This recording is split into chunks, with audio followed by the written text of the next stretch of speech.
Hey there, welcome back to the show. I'm your host, Trisha.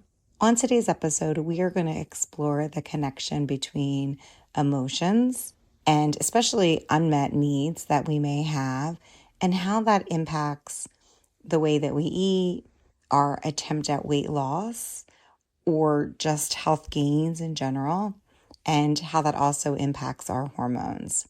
For many women over 40, losing weight or maintaining health isn't just about the calories that you consume and the exercise that you do. We know at this point that we're looking at our body not in a singular way in regard to these components of diet and exercise, but really as a whole person. And that also includes our mindset, the emotions that we feel, and the emotions that we don't deal with. If you struggled with weight your whole life and you feel like you've done everything right, or if you struggled to maintain your health and you're really in a place that you're like, I don't know what else I can do, then it might be a good time for you to look beyond the usual diet and exercise and start to explore the connection between your emotional well-being, your hormones, and just in general, what you're doing in terms of what you're doing in your life towards your mental health, and see if that's having an impact on your physical health as well. We will explore emotional eating. We'll talk about the impact of mental health when it comes to what it's happening in your body. And we'll talk about how these unmet needs that most of us don't want to feel, maybe we don't feel like we have time to feel because we're in survival mode and we just need to keep going, how that influences your eating patterns, which I'm sure all of you already have an idea of that. We'll talk about the emotional, hormonal connection that is happening. And then we'll start to figure out ways that you can start to break that cycle. And all of this is what works for you.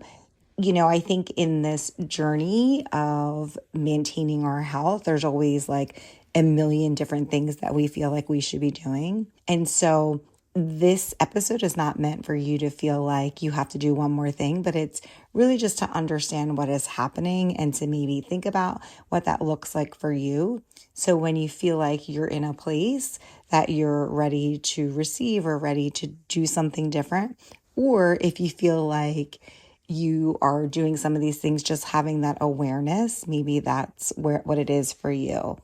And then at the end, we'll just kind of talk about that. If you're able to address the root cause of some of the things that are happening, then you're going to be in a place that you're going to be able to create the right conditions for whatever your health journey looks like for you. And for everybody, that's going to be different. For some people, that may look like weight loss. And for another woman, that might look like to live a longer life and to feel stronger. Before we start this episode, I want to remind you that I do have a freebie over at trishard.com or in the show notes.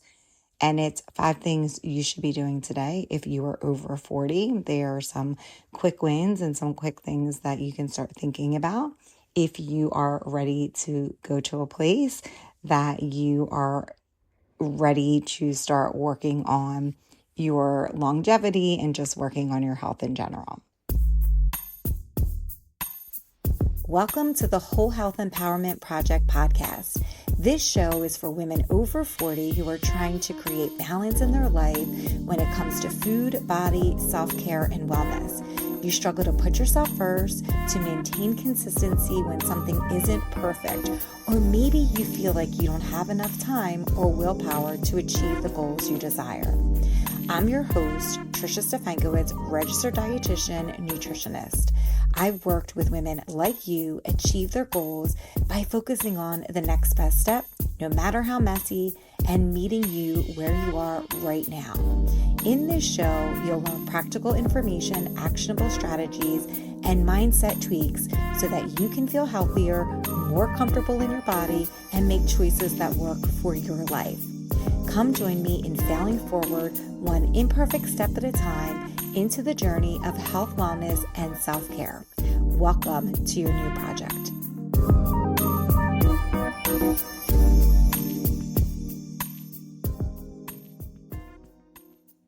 For most women, we know that emotions and food are deeply connected, that we may feel like the way that we eat changes whether we're stressed or lonely or frustrated. Maybe we are trying to numb ourselves or we're bored. And I know even for me, when I'm happy, I can get really anxious and that can trigger cravings for me and overeating. So I think a lot of times we think of this way that we eat is related to negative emotions, but it can be for any emotion that you're feeling. Many of us turn to food because it's something that we have to do many times during the day in terms of eating. So it tends to be a quick and easy way to numb those feelings that we're having. And so we turn to food for comfort, distraction. We may use food as a reward. Sometimes we realize it, sometimes we don't realize it. But we do know that how we manage our emotions influences the way that we eat and our pattern of eating and the habit that we do of eating. You could find yourself in a place that you are stress eating, that when you're under a lot of stress, your body releases this hormone cortisol, and that increases your appetite, and you may find yourself craving high fat, high sugar foods. You may find yourself in a place that you are feeling a lot of guilt and shame, that these are the emotions that are overwhelming you. And especially if you're an emotional eater, you may feel like you're eating to numb those feelings, only to find yourself in a place that you are feeling guilt afterwards. And it just continues this guilt and shame cycle that you feel bad because you've eaten something, and then you stress more, and then you further emotionally eat. And so this cycle becomes very frustrating. That makes it feel like taking control of your health can feel impossible. In this, it's also important to understand that for most of us, we're so disconnected from our bodies that we may not know what emotional hunger is versus physical hunger. And it's very hard to get to a place to feel connected when it comes to our health if we're not able to differentiate that. As a reminder, emotional hunger is this sudden and urgent need to eat foods, and typically they're foods that you're craving, and they're typically things like sweet or salty snacks because there's some kind of emotion that you're trying to navigate yourself through, versus physical hunger, where that feeling that you might start to feel hungry builds over time. It's not like this really quick feeling. It usually builds over time. And then once you eat that food, that you feel physically satiated. And with physical hunger, it's not like that you have to have one particular thing. It's just that you're hungry. And usually you're going to be eating a mix of macronutrients, like I'm hungry for dinner, so I'm going to eat a couple things for dinner. So it's usually a combination of like your protein, your fats, your carbs, things like that. Versus when you're emotionally hungry, you're probably going to crave those high fat, high salty food items. And so that's how emotional eating presents itself in terms of what it looks like when we are feeling some kind of emotion, whatever that emotion might be. The impact of this, of being in a state of anxiety, depression, chronic stress, can all influence our health in ways that go way beyond our willpower and discipline. So often it's like we blame ourselves that somehow we've done something wrong when we are in these periods where we don't feel like we're able to control our emotions. And it's important to understand, and we'll get to that blame piece in a minute, because I want you to understand like some of the hormonal things that are happening to you. But we know that with this feeling that we're overeating because we're not able to manage our unmet needs, there is things that are happening to us when we're doing that. Typically, that can be like we may have these feelings that we are not dealing with. We may be feeling depressed, so we have decreased energy levels, and that is going to make us not feel motivated to continue to do the things that we want to for our health. We may be in a state of chronic stress, and that's going to cause this increase in cortisol production. And that's just going to keep us in this state of chronic inflammation. Also, as a result of not dealing with our unmet emotional needs, is that it may be very hard for us to emotionally regulate ourselves, and it may result in poor sleep quality as well. We know that if we're not dealing with our unmet emotions, that it can often disrupt our sleep because we are stressed about it or we're thinking about it. When we don't sleep well, it throws off our hormonal levels, especially our hunger hormones. So we may start to feel like we're sleep deprived. We are craving all these different foods that we wouldn't normally eat because our hormone levels are off. And then it makes it really difficult to be in a place that you're able to make these positive changes or these mindful eating choices that you're working towards. So we know that, and you all know this, that there is this feeling of if we're not meeting our emotional needs, that it's going to impact not just our diet and exercise, but it's going to impact our whole life. And I particularly think this is difficult for women because I think that so much of the onus of other people fall on us, whether we're already worried about taking care of ourselves and then we are worried about taking care of our children, or maybe we have a caregiver role for someone else in our family, like our aging parents. So much of that responsibility, oftentimes that invisible mental load falls on us. And I think it's really hard to be able to manage all of those feelings. And so this might be how it presents itself for you. We know that there is an impact of not meeting your own needs and how that impacts your health. When our deeper needs aren't met, where we're maybe not getting the connection that we need, we're not getting the rest that we need, we're not getting the play that we need, or that personal fulfillment, that we may try to fill that gap with food. And I think a lot of times that I don't know that I ever have fun or that I do anything where I prioritize play or anything like that, because so much of life is about responsibility, I think, for women and for some men too. But oftentimes that is something that can kind of go by the wayside. And so I want you to start thinking about some of the things in your own life that where is this unmet need coming out? Is it coming out in terms of the way that you're eating, the way that you're not sleeping? Like, what does that look like when it comes to your health?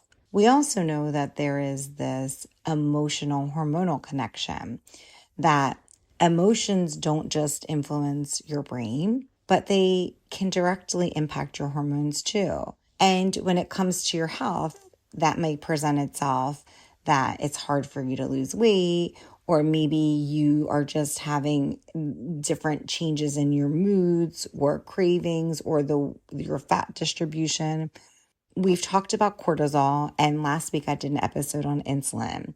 But we know that high stress or having this unmet emotional needs that you're just carrying around that's causing you chronic stress can lead to high cortisol levels, which increases your insulin levels. This hormonal imbalance will promote fat storage.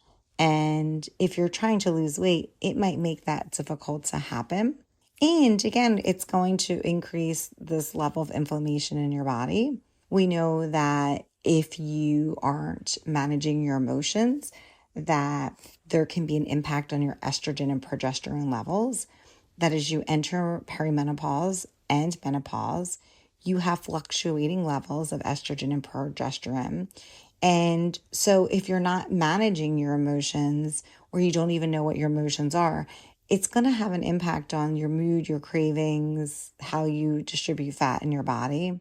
And then also you have serotonin and dopamine, these like feel good neurotransmitters that are going to help you have that increased sense of well-being. And we know that if you're in this place that you're not really managing those emotions, that these emotions too are going to be influenced, so that if your levels of serotonin are not, if they're low, then you're going to trigger cravings for sugar and carbs.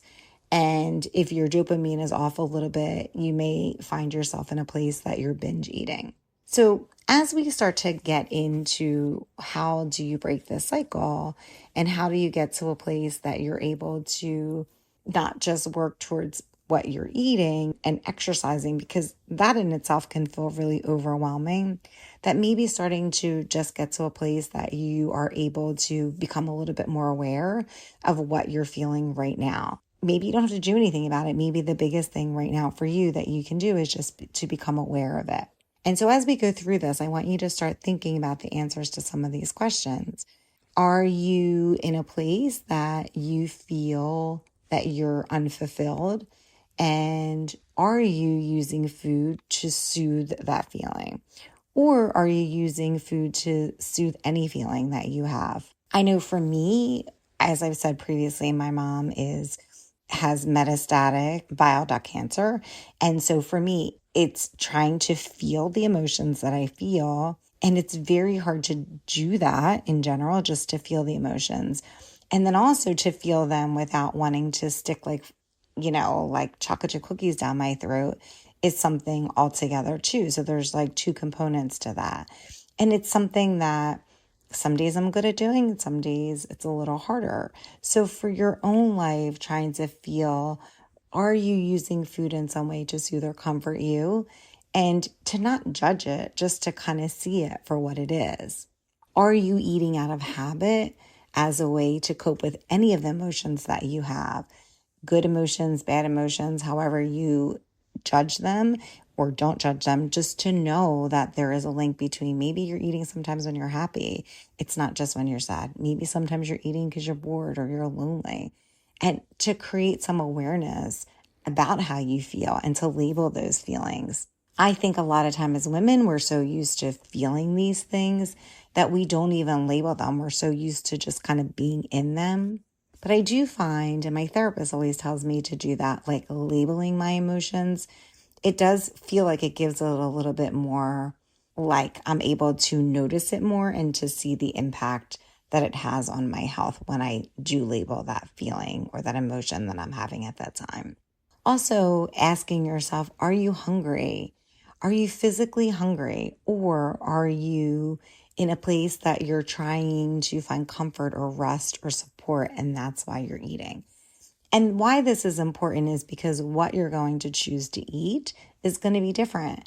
If you are physically hungry, you're going to be trying to find like something that you would normally eat for a meal, versus if you're trying to soothe an unmet need or feeling or emotion, you're probably going to go to the thing that is going to give you the biggest dopamine hit, that's going to feel really good in the moment, that could get you to a place that you're in that shame guilt cycle.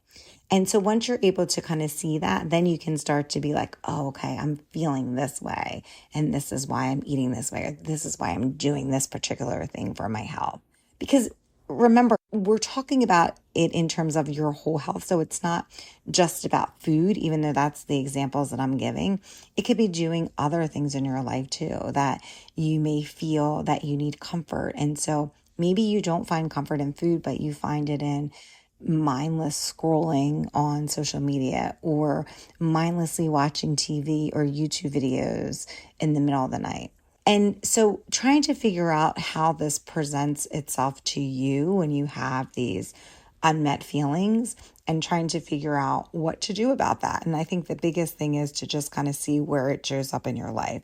Does it show up in terms of the way that you eat? Does it show up in terms of your social media use? Does it show up in terms of that you're not meditating anymore? Like, what does that look like for you? Because once you're able to see where that shows up, then you can figure out what you can do about it. If you need to do anything at all, maybe you're in a place that you can't do anything, but it's just that you're creating some kind of awareness about what you're doing. So let's talk about how do you break this cycle? How do you start to manage your emotions so that you're able to take control of your health? To successfully do this, you need to address the underlying emotions that you're feeling and the unmet needs that you feel like is happening to you. So the first thing is, I think, to identify any of your triggers. I don't know what would work for you to identify your triggers, but some of the ways is to kind of keep track of what your day looks like. How are you spending your time? What are you doing in terms of eating? And what are the emotions that you're feeling? And as I say this, I know you're like, oh, I shouldn't be doing this or I should be doing that. You're like judging it. And it's not meant to judge. It's just to try to see where it is that perhaps your unmet needs or the emotions that you're not dealing with, how it's presenting itself to you. And then trying to figure out how to manage that in terms of if you're doing this related to food, or if you feel like that's a place that maybe needs some exploring, maybe you're doing some emotional eating like I do, or maybe you are being very like you're just kind of eating because you're not really hungry, but you feel like it's giving you some comfort. Then we know we're going to explore this food thing. And so then you get into this idea of like, okay, are you emotionally eating? Are you physically hungry? And trying to figure out how to be a little bit more mindful with that, trying to figure out how to slow down with that, how to deal with the overwhelming feeling that you may have. I think when it comes to eating too, of course, that's what I talk about the most. So as a dietitian, so for me, I would be like, okay, what is the composition of the food that I'm eating? And how could I make that so that I'm starting to feel fuller and that I'm not going to grab all these different foods or to do all these other behaviors that maybe aren't working in my favor. And so that would mean like making sure that I eat protein with every meal, making sure that I'm eating fiber with every meal so that I get that feeling of fullness and I feel like I'm physically hungry so that I'm not emotionally eating and that my hormones are a little bit more balanced. And if you're somebody who is using social media or watching too much TV or doing something else, and you have some unmet emotions that are driving that, trying to figure out how you can prioritize managing your stress. What does that look like for you? Is it stepping away from what you're doing for 5 minutes and doing some internal breath work? Do some meditation, which most people are like, I don't know how to meditate. That could just be like listening to like rain or something for 5 minutes. Sometimes that calms me. Maybe that works for you. Something that is going to allow you to take 5 minutes for yourself so that you can start to lower those cortisol levels and just feel the feelings that you're trying to avoid. The whole goal of all this is to find non-food ways to cope. Replace the emotional eating with other things that can soothe you. And this can be things that are going to impact and improve your health and wellness, like walking or journaling or taking time to yourself and feeling your emotions or connecting with your friends. And again, I'm using food as what we're talking about here today, but it would be anything that you find that you're doing in your life that's taking you away from being authentic to who you are, from connecting with yourself. And so it might not just be food, it might be some other thing like we've talked about, like social media tends to be a really big one. Another way to do this is to make sure that you're getting enough sleep. We know that if you're able to get enough sleep, that should hopefully keep you in a place that you're able to regulate your hormones, especially your hunger hormones. And then lastly, trying to balance your hormones in a way that feels natural.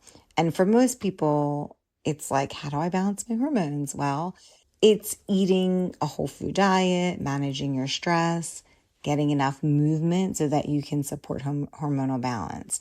And so all of these things kind of work together, that you're managing your stress, you are doing things that help dive into some of the emotions that you may be trying to avoid. And that's going to be different for everybody. You may be somebody who likes to engage in physical activity to manage your stress. You may like to do yoga or go for a walk or exercise in some capacity. Or you could be somebody who likes to do some deep breathing or mindfulness, and that's a way that you can manage it. And managing stress is going to probably be really one of the most important things because that's also going to help balance your hormone levels too. Prioritizing sleep becomes important because that also helps regulate key hormones like leptin and ghrelin. And leptin and ghrelin are the hormones that control hunger and satiety. So when we talk about balancing your hormones naturally, I feel like people always say that, but I never know what that means. But that's where we're going here, is this way that you are managing your emotions, that you have an outlet for stress, that because you have an outlet for stress, you're also able to then prioritize your sleep, that you are looking at the composition of the food that you're eating. If you feel like that is interfering or contributing to some of the eating patterns that you're doing, that you're eating a diet that again has protein and fiber and healthy fats, that you're eating fruits and vegetables, that you're limiting processed foods and sugars, because that's where you're going to get those spikes in your insulin. And that's also going to disrupt your hormone levels. So remember, when we're looking at this, we're not looking at just your diet and exercise. We're looking at the bigger picture, which encompasses trying to get into some of the emotions that you're feeling, how to let go of those emotions. That could be in the form of managing your stress, whatever stress management technique that looks like for you. And then also prioritizing your sleep. So we're looking at it all together as one, so that we're looking at the whole you, not just the diet and exercise component, because it all matters when it comes to achieving the health benefits that you're trying to get. The bottom line here is that when it comes to our health, wellness, and self-care, it's not just about food. It's about your emotional well-being. It's about the stress levels that you have and feeling the sense of fulfillment in your life. If you're able to address some of the root causes of your emotional well-being, then you're able to manage stress and support your mental health. All of these are going to create the right conditions for you to make the health changes that you desire and to also move towards achieving them. Instead of just focusing on cutting calories, start focusing on how you can meet your emotional needs, how you can reduce stress, how you can start to create a lifestyle that supports both your mind and your body. Because when you take care of yourself in a way that is whole for you and holistic, any health benefit that you get because of doing that is going to be a natural side effect. It's not going to be this exhausting battle. At the beginning, it may feel a little hard, but over time, the more that you're able to care for that part of yourself that you may be neglecting right now, that's what's going to get you closer to the goal of the health that you desire, versus depriving yourself, cutting calories, doing all these things that feel hard. If you're able to start to really get in there and start to feel the things that you may be avoiding, in the long run, it's going to get you closer to the goal that you're trying to achieve when it comes to your health, wellness, and self-care. Remember, all of this isn't about making fast changes and never being able to keep up with it in the long term. It's about making these small changes that feel doable to you, that becomes a way of life that doesn't feel like it's hard. And so much of this, especially when it comes to emotions, it's so many of us are so disconnected that it's hard to tap into how we're even feeling. And so that takes time to become aware, to figure out what it is you're feeling, how that presents in your life, and then how to pivot and figure out other ways that maybe you can use that to your advantage to help improve your health, wellness, and self-care. So I thank you guys for listening today. And I want to remind you that it's not ever about being perfect. It's about fulfilling and becoming who you're meant to be. And that you just take it one step at a time. And each day you get a little bit better. And then over time, when you look back at your life in 10 years, you're like, wow, look at all of the things I've done for my health. And I'm so glad that I started when I did.